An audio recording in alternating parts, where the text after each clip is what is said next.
Oops. You know, asking a question that I get asked all the time.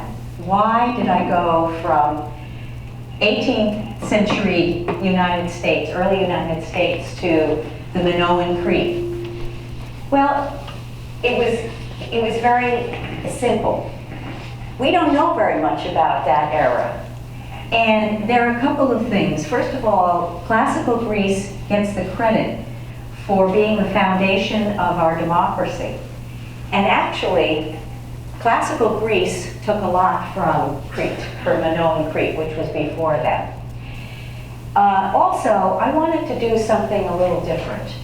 I felt I was getting stale with Will Rees, although now I'd be willing to go back and do another one. But at that time, I felt I was getting stale, and I wanted to write something totally different. And this really gave me an opportunity. And third, my husband and I went to Crete, and we saw Knossos. And let me tell you, that is pretty inspiring. So, everyone sees what's on the front? On the screen? What is it? Does everyone know what that is? It's a minotaur, yes. The minotaur. This is from the Theseus myth. Theseus is in the Greek myths as a hero. And the story is that Athens lost a war to Crete and had to send tributes, 7 boys and 7 girls, or 7 young men, 7 young women, to go to Crete, and they were put in a labyrinth underneath the city of Knossos, and the Minotaur chased them down and ate them. And Theseus was able to kill the Minotaur because Ariadne, Minos' daughter, gave him a sword and a ball of string, and he was able to kill the Minotaur and then find his way out of the labyrinth. The whole story of how there was a Minotaur, if you really want to know, you can ask me later in the questions and I'll tell you. So I started with that because what is this with a bull-headed man? And if you go back to ancient Crete, they revered the bull. The bull was sacred to them. And I personally think that probably a lot of their ceremonies involved a priest with a bull mask, and that's how you get the Minotaur theory. I'm going to touch on some of the other things as we go through, but thanks to Bill, there really was bull leaping. So I'm going to send a couple of things around, because I want you to look at some of the things that I used for my research, because as I was saying to Christine, no newspapers, right? I used the newspapers heavily for Will Rees, no newspapers. So here's one of the things with a lot of pictures of the things they have taken out of excavations. On the front is a rhyton, which is a drinking cup of a bull. This is a very nice example. There are many, many, many. And I will draw your attention to the double axe on the back, which is also sacred. It was a ritual object. It was not used for cutting. They don't know what it symbolizes. There are tons of theories. But the bull was the primary sacred animal. Let's go to bull leaping. There really was bull leaping. There is a very famous fresco, a mosaic that was discovered, which shows people bull leaping.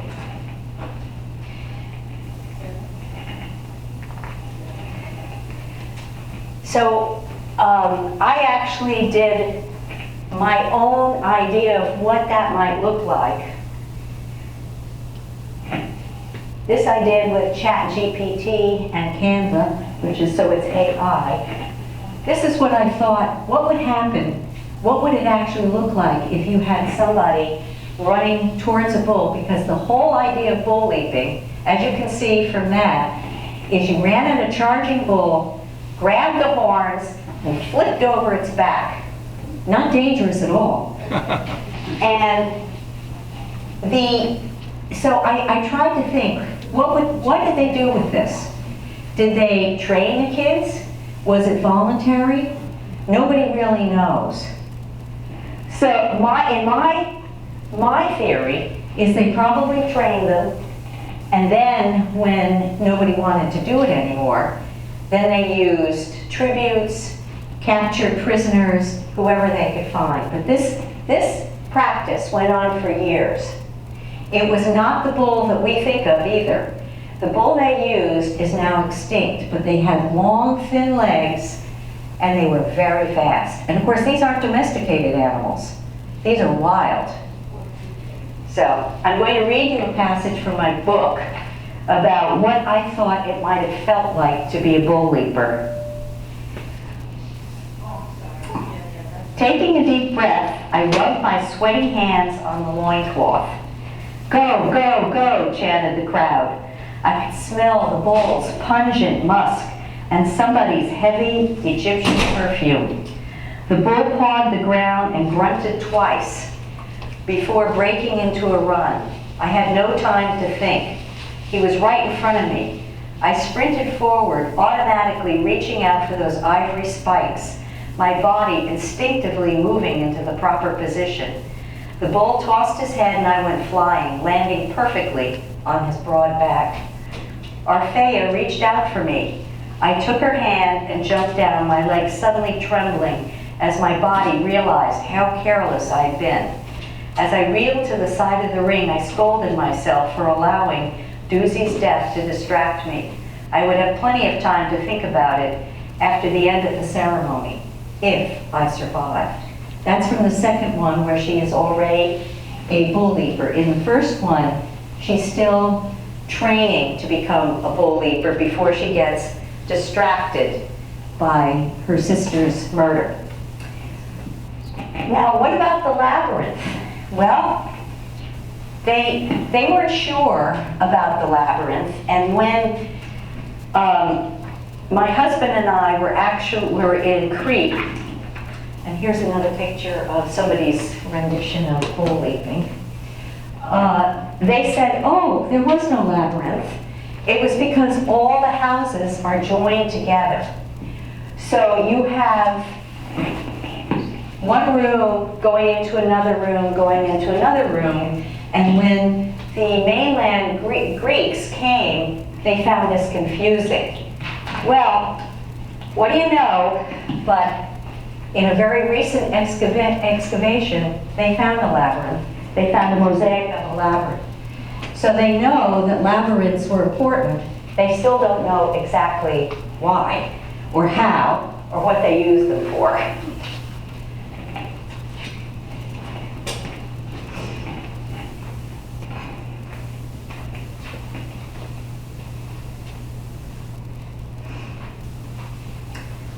The other thing that attracted me to this culture, besides this whole bull leaping thing, which you have to admit is a pretty interesting and unusual practice.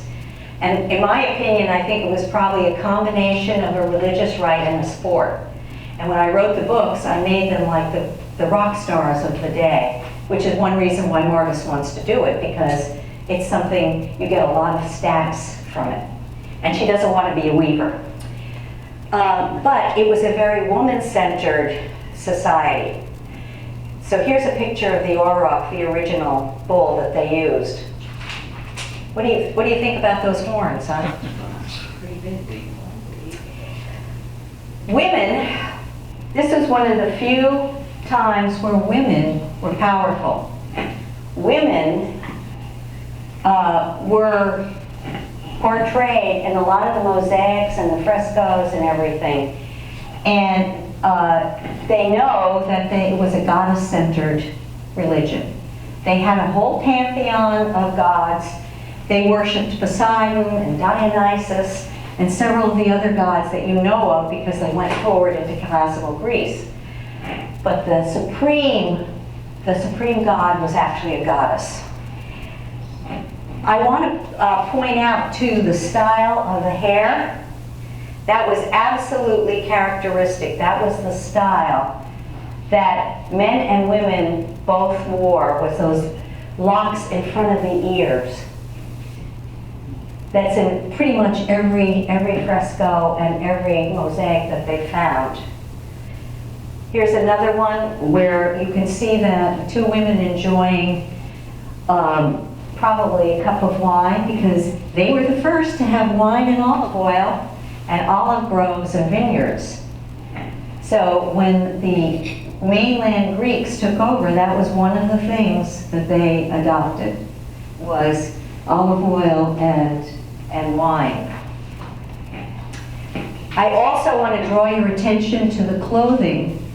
Later on I'll be talking a little bit about the weaving and the dyeing, because they were very skilled and they traded all over the Mediterranean. Now this particular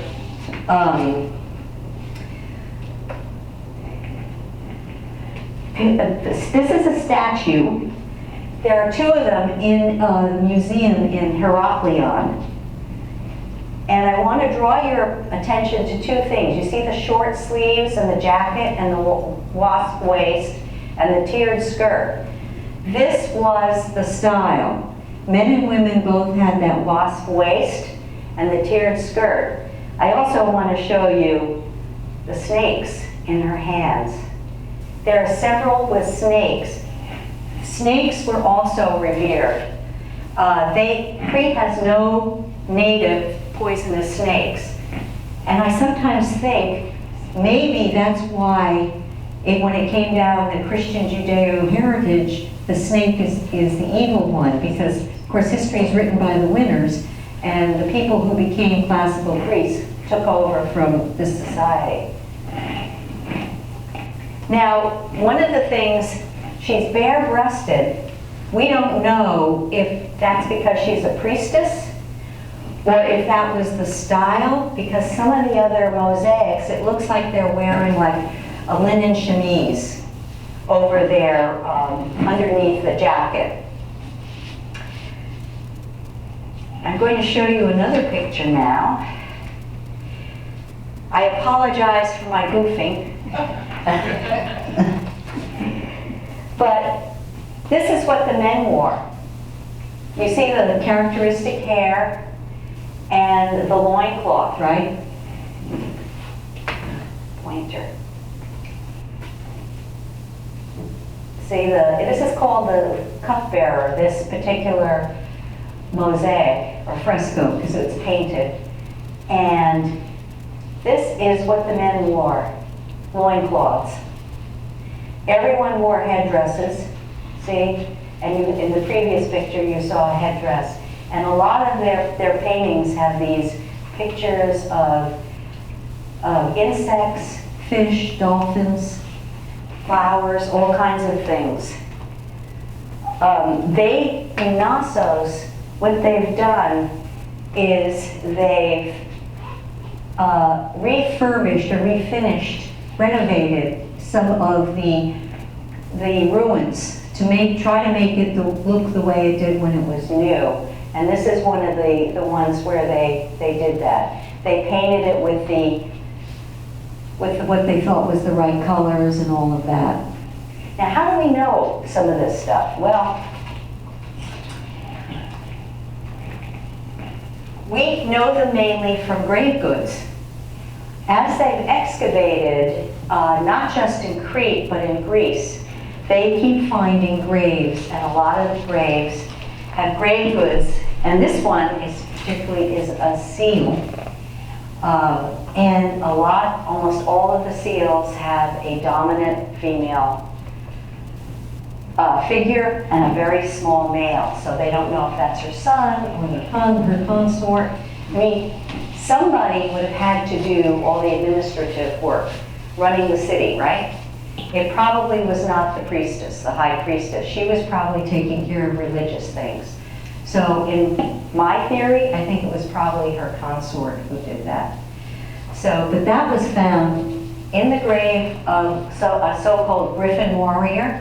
He was after Crete. And they found those seals and a lot of things that spoke to the Cretan influence, which shows that they had tremendous influence.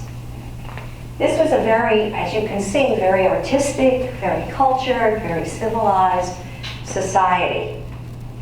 What happened to it? I mean, if they were so wonderful, why didn't they keep going? I mean, they had indoor toilets millennia before the rest of civilization. This is an island right outside of Santorini. In about 1450 BCE, the volcano erupted, blew ash as far away as Turkey, buried a lot of the colonies and areas around it, made a big hole in the island, and severely weakened Crete with a tsunami and ash. And while some signs of rebuilding has begun, it really looks like the mainland Greeks, who were called the Mycenae or the Achaeans, saw an opportunity and went to Crete and took over. And they were a very patriarchal society. They were a warrior society, where Crete really wasn't. They were on an island, they had a great navy, but they didn't have armies. They didn't need them at that point.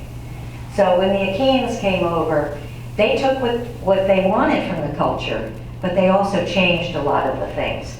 Now, let me show you this. This is the island. We walked on it. The island is growing because the volcano is still underneath the water and it's still erupting, and the lava and everything is coming up and making this new island.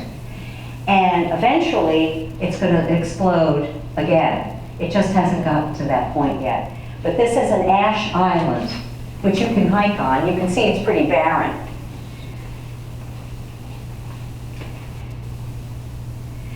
So I thought here's another shot, couple of other shots of that. So I thought the other thing I would do is tell you, what did I do with this history? I'm going to summarize some of my books, because this is all very exotic stuff. And what did I do with it?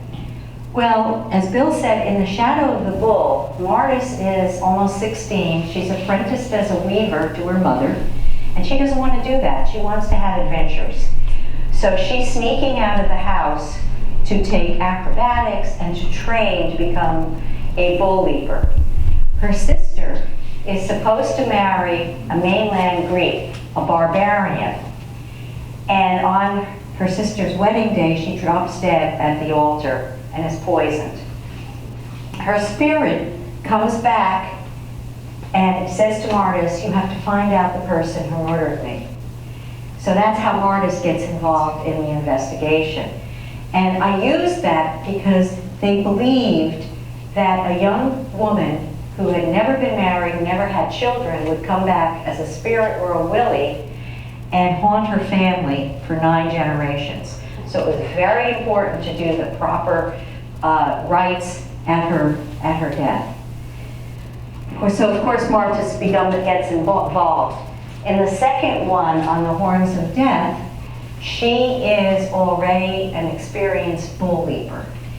And she thinks that's behind her, but she's on her way to rehearsal one day, and she's late. And when she gets there, everyone in her team is gathered around the bullpen, and the bull is very upset, kicking and snorting, and they don't know why. Martis gets on her hands and knees and looks through the boards of the pen and sees that there is a dead body on the floor.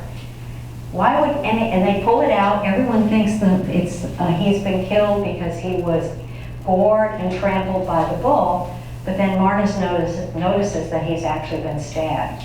Well, who would kill him? He was one of the sea peoples, a pirate who had been taken out of the water and told he could either be executed or he could be a bull dancer. So naturally he chose the latter.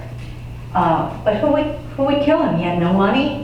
He barely knew anyone in the city. So Marta starts on her second investigation into the murders. Now, I do want to give people a chance to ask any questions, because boy, there's a lot more I can tell you about anything that you're curious about or that I didn't cover in enough detail. Yes? I'm curious. It's nice to hear that there was a society where women were important, not put second place or all those things. When the suspicion that the place was buried, the majority of it and everything, obviously in the outside communities that survived didn't carry that? Well, here's the theory. Okay. Crete managed to hold on to goddess worship because they were an island. And patriarchy, they believe, came from the steppes with the people who had domesticated the horse. They were extremely efficient fighters, especially on horseback.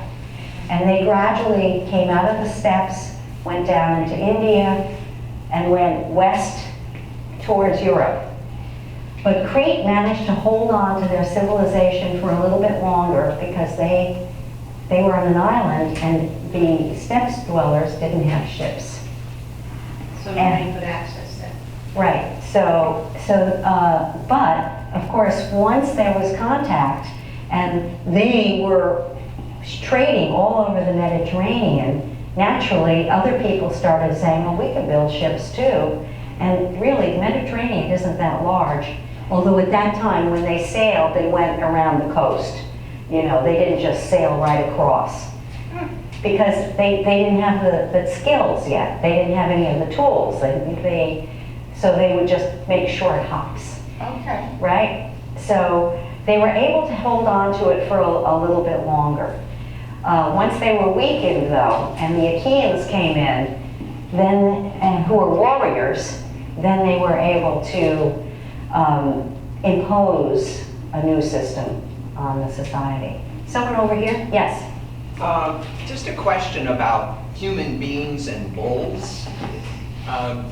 Do you think there's any connection between the annual event in Pamplona, Spain, and what they did way back then?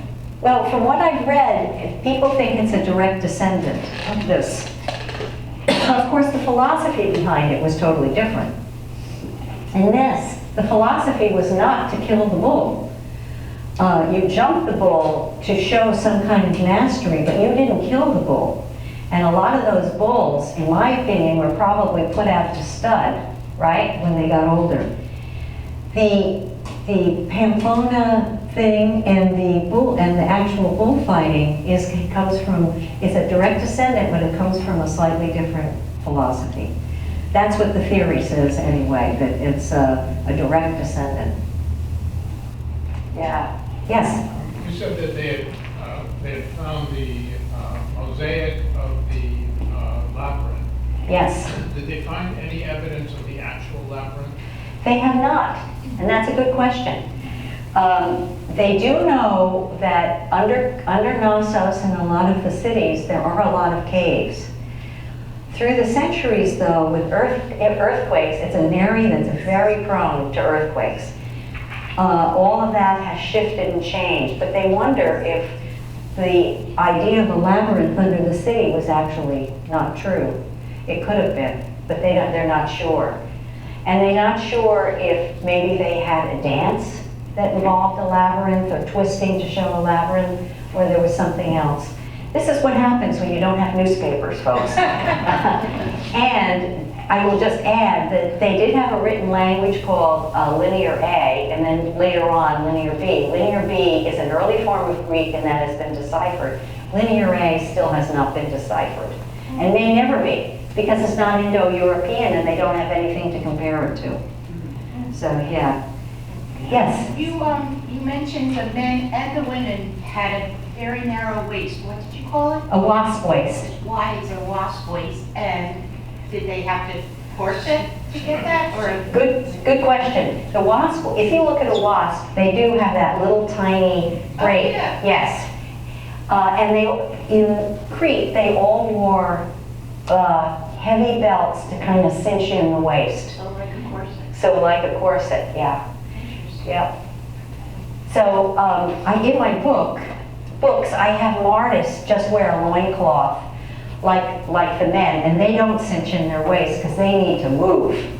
But when you were dressed up, you wore that or you were not considered properly dressed. And while I'm talking about the bull leaping, I'll also mention that one of the pieces that I read when I was researching this said, well, women obviously didn't participate. Women don't do that sort of thing.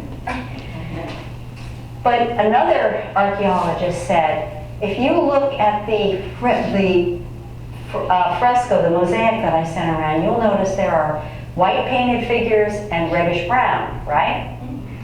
Well, the Egyptians paint women white and men reddish brown. So the theory is that the reddish brown was male and the white ones were women, and they did participate.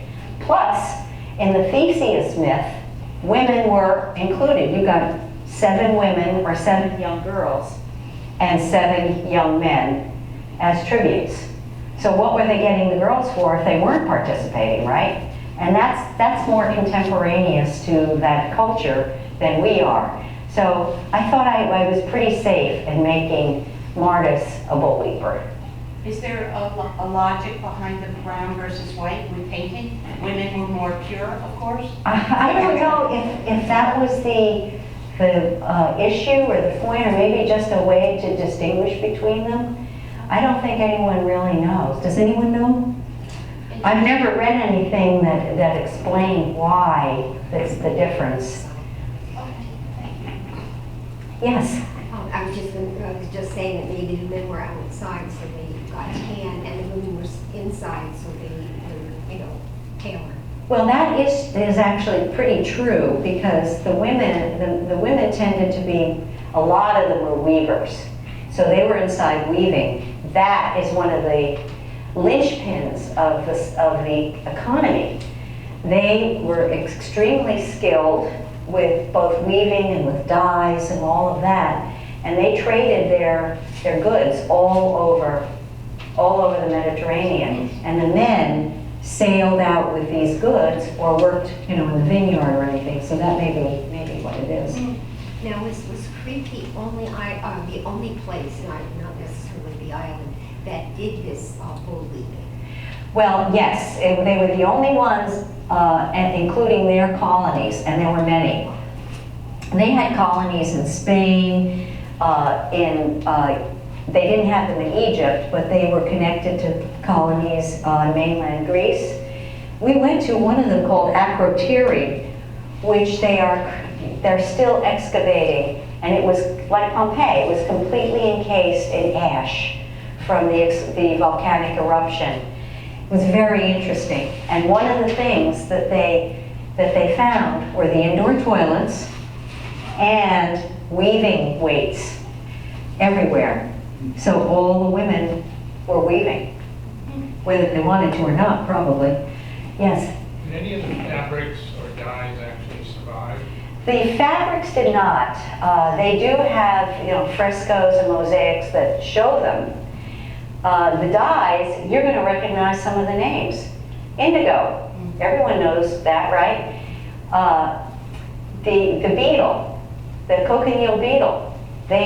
It's not just in Peru and South America. They collected the beetle and used the blood. So a lot in the 50s, when you wore red lipstick, you were putting bug's blood on your lips, just so you know.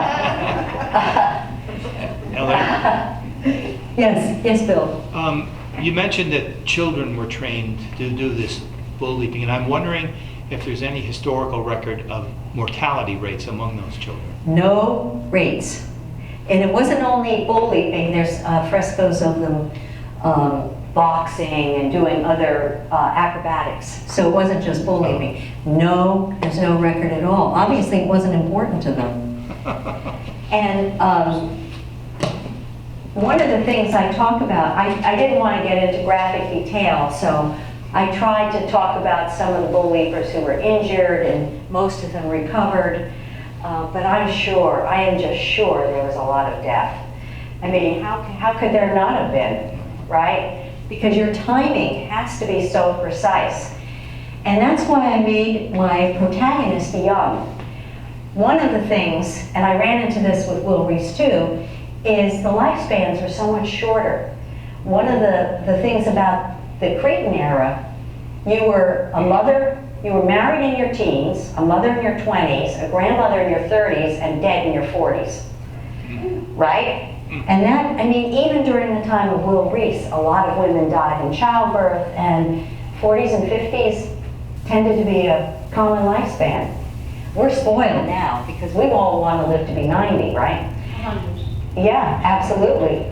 But the other thing is, if you're going to run at a charging bull and grab the horns and jump over the back, you better be quick on your feet and agile.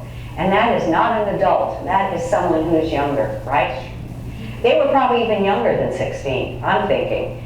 But the publisher thought that it would look too young. But, you know, different times, different culture. Yes? I know you said you were feeling like you were getting stale with the colonial stories. Do you remember what pointed you toward Crete initially? Yeah, weaving. Weaving is part of it. And of course, we've been to Crete.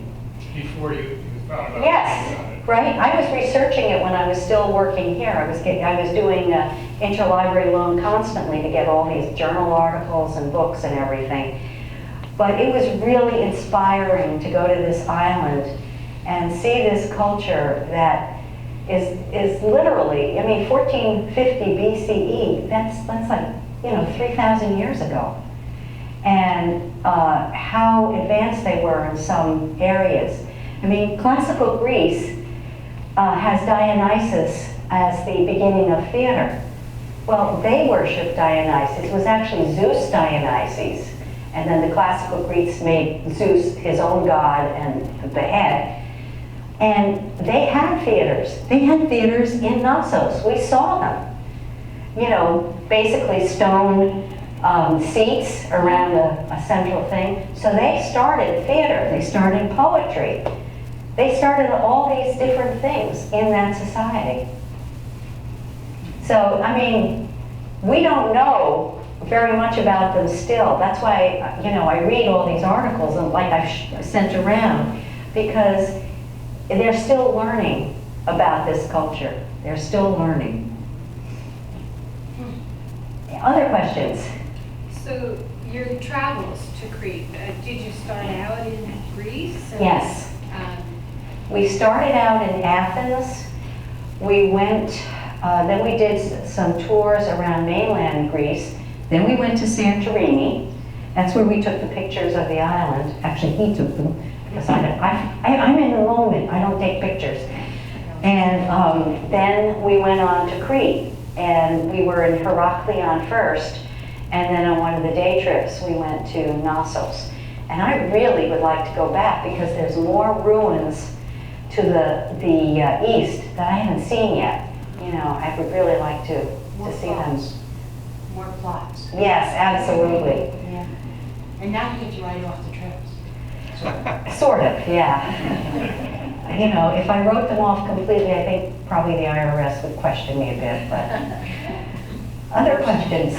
Yeah. So you said that they're still excavating these areas. Yes. Now, are the excavations, are they from colleges or universities, or are they private?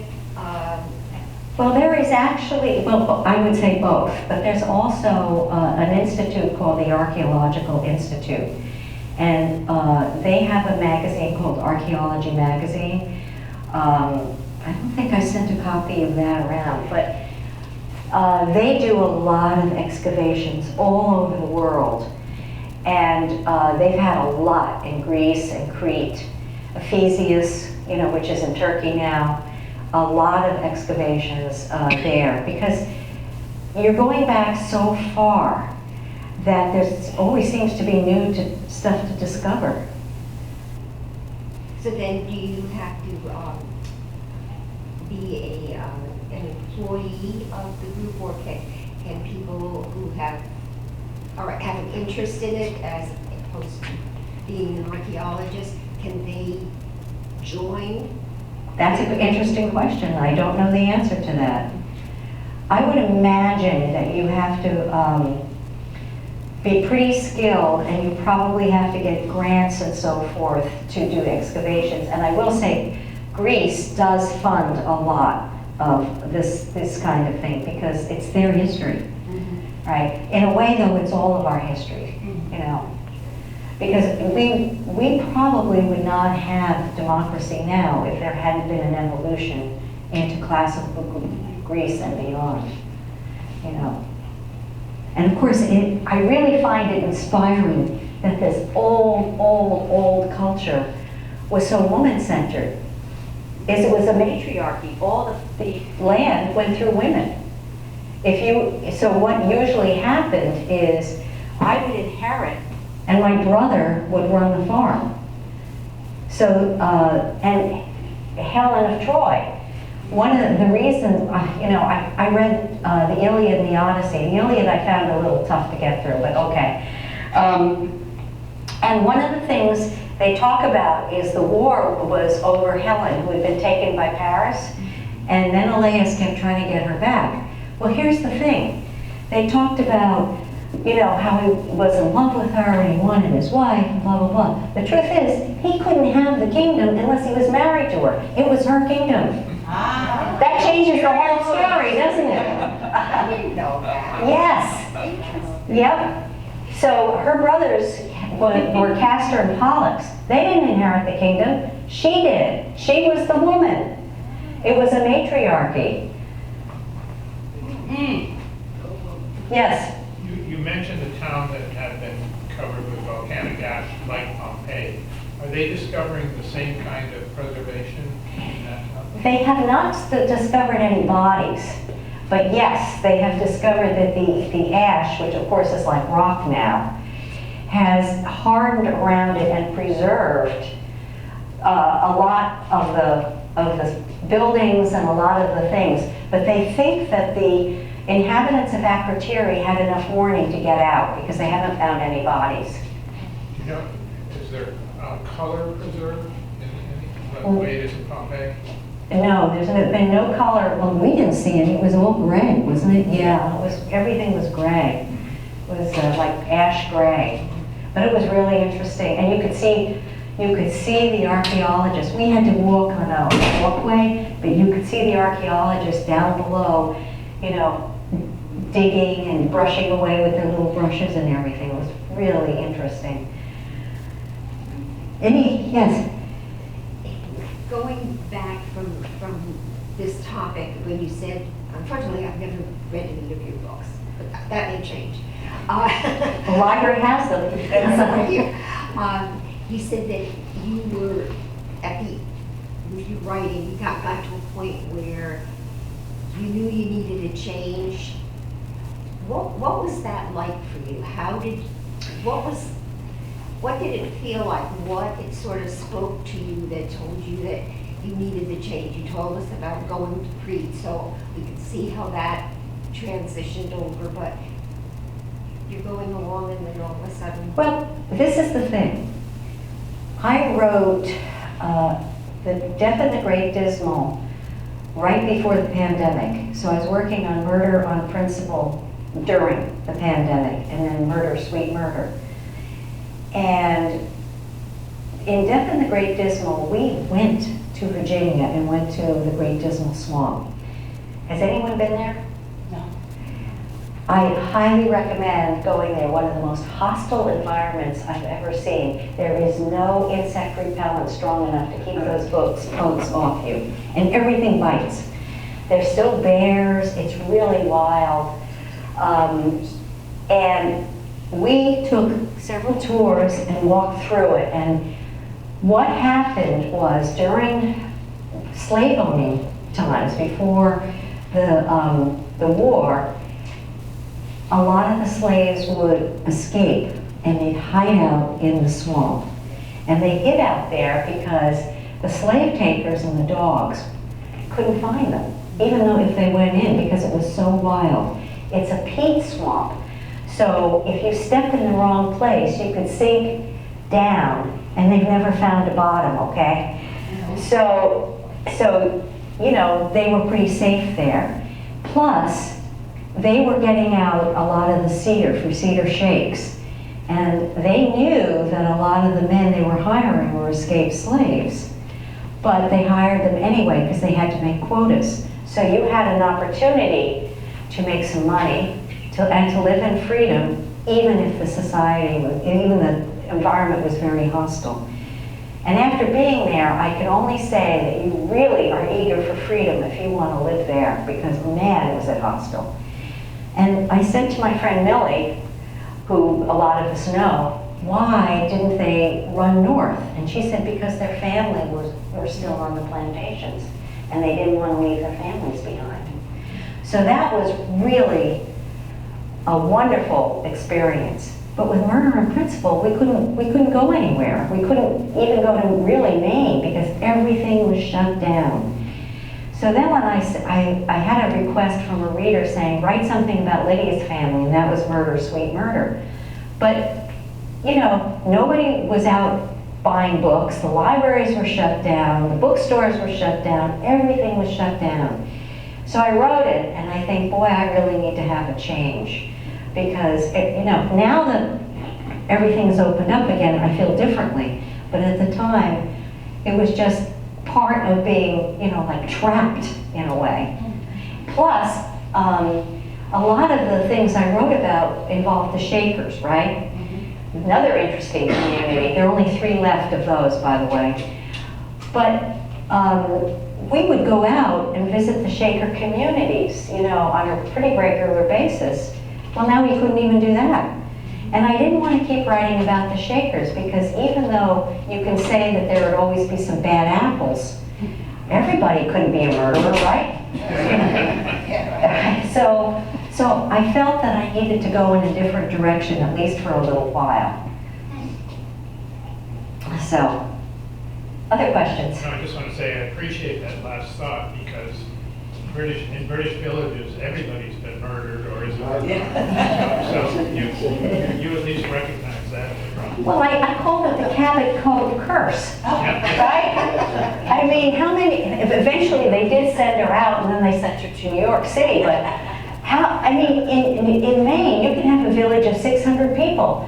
By the end of a season, all of them would be dead. It's like big summer murders. Yeah, exactly. So I felt that, you know, you have to make a change. You can't just keep writing the same thing, and especially since the Maine Shaker community, which was the prototype for what I was basing my Shaker community on, was very small. It was the smallest of all, and it only had about 50 people in it. I mean, how many of them could be murderers or victims? You know, 50 isn't very much. What are the 3 Shaker communities that are still? There's only 3 Shakers. Right. They're all in Sabbath Day Lake, Maine. 2 of them are very elderly women in their 90s, and 3 individuals. 3 individuals. And one is a man in his 50s who converted and became a Shaker. Well, Yeah. he's nothing's going to happen past him unless somebody else. Well, not unless he can get somebody else to convert. Yeah. The real problem was they were celibate. Yeah. If you don't have kids, you don't have a future, really, right? Yeah. So how did you get started on that? By going to Crete, did you go to a Shaker community and Yes. My mother is a Mainer, and she retired to Maine, and we were driving 9 hours back and forth to take care of her on the weekend. Oh yeah, it was rough. And Sabbath Day Lake is not too far from 95. It's near Alfred, Maine. So we went, right? And we got there, it was probably about 4:30. And because they had living Shakers, you couldn't wander around like Hancock Village or Canterbury in New Hampshire. So they got a young girl, well, she wasn't that young, but a young woman to come. And she gave us a tour. And her mother was one of the orphans who had been taken in and raised by the Shakers. So she had all kinds of stories about what it was like, and her things her mother had said. Her mother did get married, but she always lived right up near that Shaker community. She was still very attached to the people who had raised her. I went back to the little gift shop and I bought a copy of every book they had on the shelves, because I knew I had something, right? And you can go back, I mean, they took the schoolhouse and made it like into a little historical center, so they had records like from selling herbs. They were huge into herbs, and in today's money, they would have had $1 billion business. That's how popular their herbs were. Yeah, and some of the men would go out in a wagon and sell herbs and fruits and vegetables, and they were popular because everyone knew the Shakers were honest and wouldn't cheat them. So, but they were shipping herbs to China then, right? So yeah. Had you written books prior to that? I wrote science fiction, mainly short stories. I was telling Bill, my first one was when I was 10, and it was about aliens. And what I remember most clearly is suddenly the aliens came over the hill. Every paragraph started with the word suddenly, or all of a sudden for variety, But I don't know, I couldn't go any further, with the science fiction. So one day I just said, I love mysteries, it's time to change genres. Thank you. And I found my niche. Yeah, thank you. Yeah, So yeah. All right, you talked me into it. You talked me into it, I guess I'll read it. How many people of ancestry could they actually find there that date back to the era? Most of them actually. So it isn't a population that's moved, or the Greeks haven't taken it over where it's been. They say the original population came from Spain in the Neolithic and from Turkey. And they've had some other incursions, like some of the sea people settled there. But the population has actually remained pretty stable. What was the question? Have they done DNA to trace them back to ancient Crete? And actually, yes, a lot of them, it's almost an unbroken line. But that's not just common to Crete. They found that in Greece, in the Caucasus Mountains. Some people just never leave. They never leave. Not like us, right? We move around all the time. So, other questions? Wow. How did you, when you write your books, and you had mentioned, I think it was your editor or somebody didn't like the Age. of the young girl. How do you find your publisher? I have no concept of what that's like. It was actually harder to find an agent, but it is pretty hard to get published. I think that's why there's been such an explosive growth in self-publishing. I entered a contest with my first mystery, and I won. It was a nationwide contest with Minotaur Publishing, and I won. And so they published my first 5 books. And by then I had an agent, and then I went to Severn House, and they're the ones who have been publishing the most recent ones. And I just sent my agent, who I've had right from the beginning, Mitchell, the manuscript for yet another series, because why should I stay with one historical period, which takes place in Yonkers in 1929, 1930. I just sent my agent the first manuscript for that series. Sounds good. That's a lot of potential there. Well, and they have newspapers. I love the research for this. The third one for the Bronze Age Crete is with the publisher now. But I have to say, going down to the library and going through microfilm is a hell of a lot easier than trying to glean what was actually happening from archaeological journals. So, How do you think in, say, 50 years or 100 years, people who are interested in writing and doing research are going to find the fact that we don't have newspapers? Because so many of them are closing. Yes, well, that is a real problem. And it's not just for writers. I mean, I read several papers. I read the Times, the Washington Post consistently, I read the Wall Street Journal occasionally, plus a host of magazines. Why? Because you need to get a spread of opinions. And everyone has a slightly different take on what's happening. And I like to get a wide variety of what's been described before I make up my mind.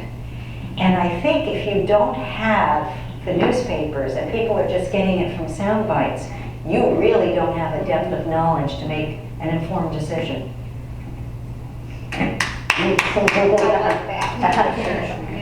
So, And write letters. Stop emailing and texting. Write actual letters. and actually, when, you know, I regularly have, if anyone wants to sign up for my newsletter, I regularly have giveaways on Goodreads or Fresh Fiction or whatever, and I write notes to all the people who win. Nice. Personal notes. Because I agree with you, and even email isn't the same, just not the same. Anything else? So artificial intelligence is going to change things in writing, right? Well, yes and no. When I was working on graphics for bull leaping, because I wanted to see what I could get out, and I still haven't managed to get AI to give me a good representation of a woman's costume from that period. But I wanted to see what I could get. If you're planning like a PR campaign or a marketing campaign, I think AI can help you. If you're looking for something that's creative writing, there are a lot of flaws, And I just read something, I guess, in the Washington Post by somebody who was doing an experiment, and he said the AI hallucinates a lot of time, puts wrong stuff in there. So it may or may not affect it. But think about this. Here's what a couple of my movie people from when I was here. We watched a lot of older movies because a lot of the modern ones are very formulaic. If with AI, that's bound to increase, right? So it's a danger because everything else is going to look the same. Yeah, develop your own style. Yeah. I mean, that's what I would think. I mean, if I don't like the way an author's writing, for whatever reason, it's just not clicking with me, then I won't go back to Right. them if that's their style. Right. But if I like their style, which is unusual or something like that, then that can be a very strong pull. In AI, it won't have that. Yeah. And to go back to my example about the movies, one of the things with the movies, even with the science fiction ones, they couldn't rely on special effects. So you tended to have good characterization and good stories, right? What happened in the past couple of years? Well, we've had a lot of superhero movies that are full of special effects, are kind of essentially the same. No character development to speak of, right? I think people are getting tired of it now. But sometimes some of these things that look like they're going to help you turn out to be, you know, an albatross around the neck, right? You mentioned that when you first started writing, when you were about 10, and you wrote about aliens and encounters. That was a while ago, we can assume. Yes, Okay. yeah. Well, now that there's more coming out about spaceships and aliens and all of that, would that ever interest you to go back to writing in it, not necessarily what you were doing then, but to take it to another level? Well, science fiction has changed a lot since then. I mean, I think I was really attracted to the adventure side of it. You know, you go to a new planet and you are a pioneer and you meet strange species and everything. Now, a lot of the science fiction doesn't do that. I mean, you have stories about robot dogs and chips inserted in your wrist and virtual reality. And the other thing is that even now science fiction is full of misogynists.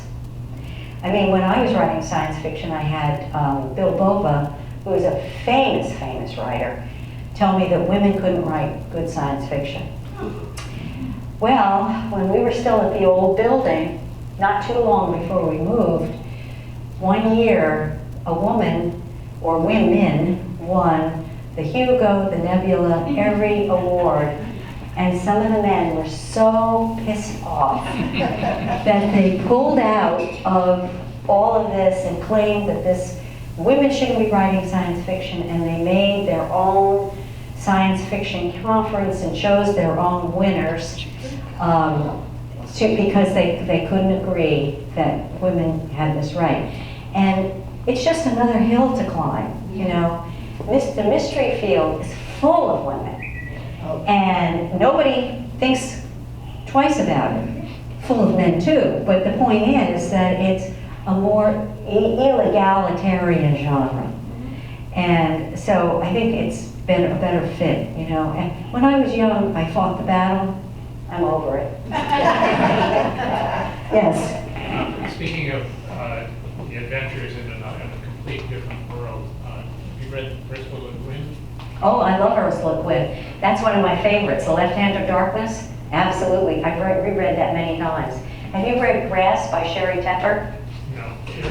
Sherry Tepper, Tepper. I highly recommended that Is book. it science fiction you're Yes. And my favorite science fiction book of all time is the Doomsday Book by Connie Willis. That's a combination of historical fiction and science fiction. It takes place in the future, and they have time travel, and they're sending people back to various times. There's one that goes back to World War II and all of that.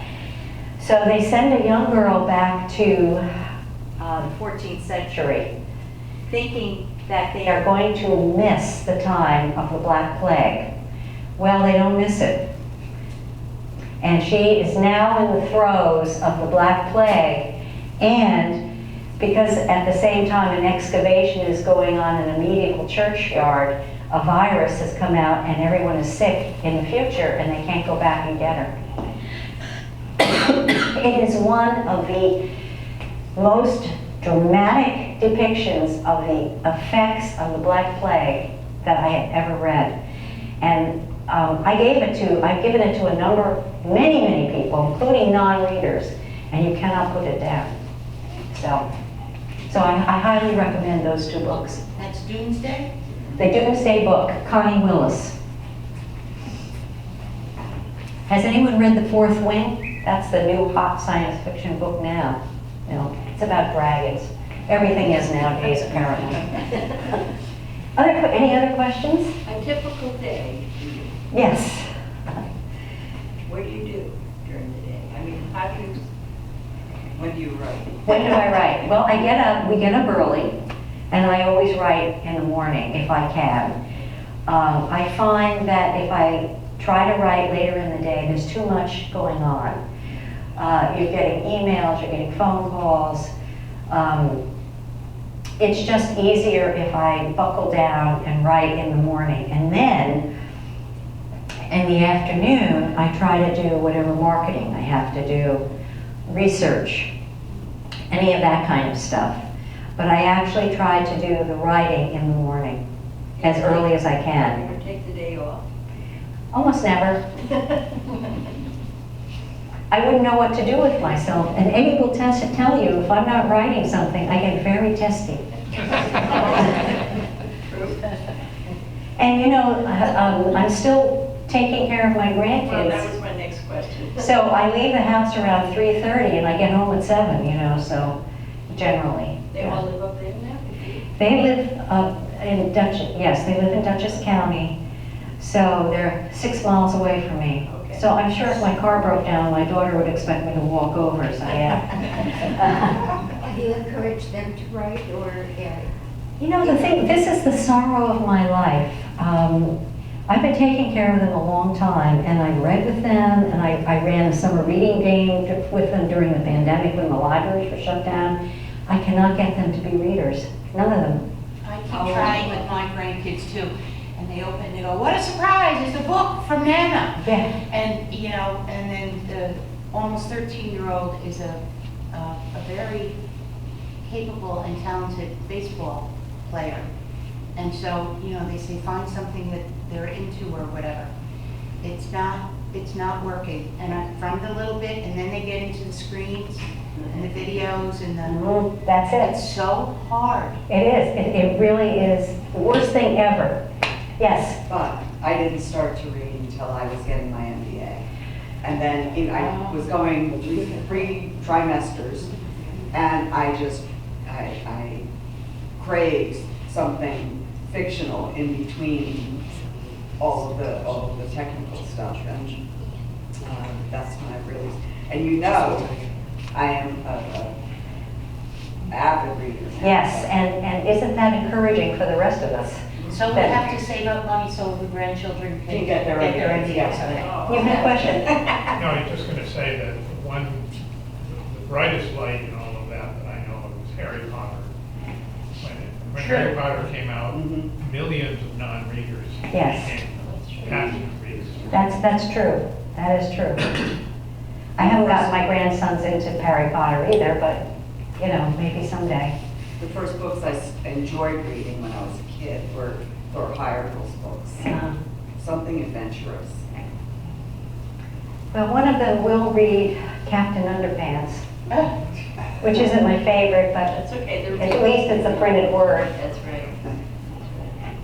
I got a question. How much time do you spend researching as compared to the creativity? I mean, is the research very time consuming? It is. And what is the balance between research and your own creativity? Usually that's why I write at least a second book, because I've done a lot of the research already and I hate to let it go that quickly. But I'd say probably the creative part is probably a third to the research part. It's probably the 2/3 or more. And my problem really is that I love the research. And it's so easy to get sucked into something that you're never going to use, but it's so interesting. I sense that. That's why I asked the question. Yeah. But you might be using it subliminally, you know, as you're writing something or, who knows. Well, it's true, but sometimes you just have to call a halt, you know, and say, okay, I think I need to actually write something or outline something or do something that isn't just researching, you know. Did you go to school for the librarian aspect and the history or the writing? Well, I've always wanted to be a writer, but I went to school to be a librarian, actually. I graduated from Columbia Library School, and I have to say it was a very good fit for me. I love being a librarian. It's a clean job. You don't have, you know, you're not out to screw anybody. People can come in and ask you a question without a credit card. You know, I love doing the programs. I got very attached to all my patrons who came in, you know. It was a very, very good fit for me. And I miss it still. You could come back. Murder in the library. Booked for murder. Okay. Okay? Okay, great. Thank you so much.